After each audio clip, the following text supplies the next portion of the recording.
Royal films are always big box office, there's no two ways about it. I told you, didn't I, a while back now, how way back in the early 1950s, late 40s, the boss of MGM, Louis B. Mayer, sought to capitalise on that royal wedding, that of Princess Elizabeth and Prince Philip, the late Duke of Edinburgh, and of course our wonderful monarch Queen Elizabeth II. But it's interesting because while he wasn't given the permission to go and film in and around Buckingham Palace, I wonder what he thought about that, being given his own way for so many years and suddenly, no, not allowed. But the bottom line is, as I say, royal films are incredibly popular because it's a feeling that we're getting the insight into exactly, the background to the story. Now, one of the most popular of late, one of the most recent successes, literally garnering lots of accolades, massive box office, and then back on stage as well over here in London, was none other than The King's Speech.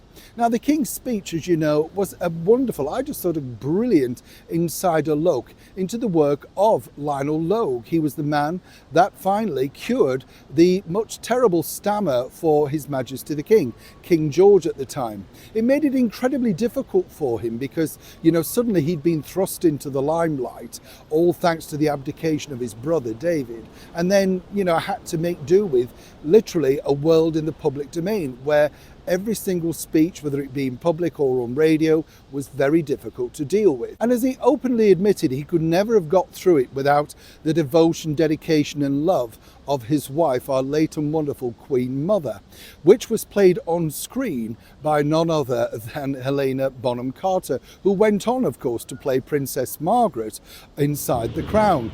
Something about a royal connection, but if you look into her sort of pedigree, you'll see she's very well connected indeed. Fascinating to learn, about this particular movie because the idea was first muted to turn this into a movie as sort of, late 80s, early 90s. And there were certain various meetings between the scriptwriter, David Seidel, who sadly just literally passed away most recently. It's very sad, isn't it? Because he did leave an indelible mark with his life, with not just this, but other works too.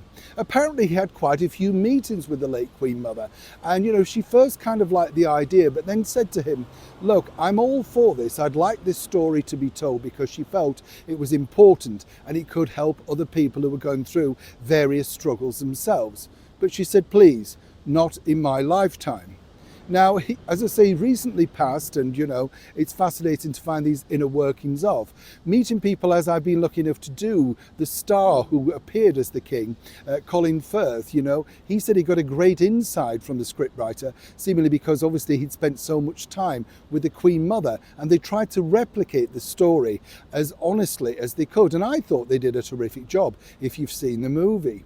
But according to Colin, he said, they didn't realise that they would have to wait so long to make the movie. The reason being, apparently, by the time the turn of the late 80s, early 90s, cinema bosses, movie bosses felt this was the time of the all-action hero, and people simply wouldn't want to watch a movie about a king and his struggles at a cinema. Now, of course, as we know, fast forward quite a few years, and including the scriptwriter, who basically said he realised that he'd have to wait, obviously, until the late Queen Mother had sadly passed away. But he didn't have to think that he was going to have to wait over 25 years. And that's really what it became. But what a story, and wasn't it worth the wait?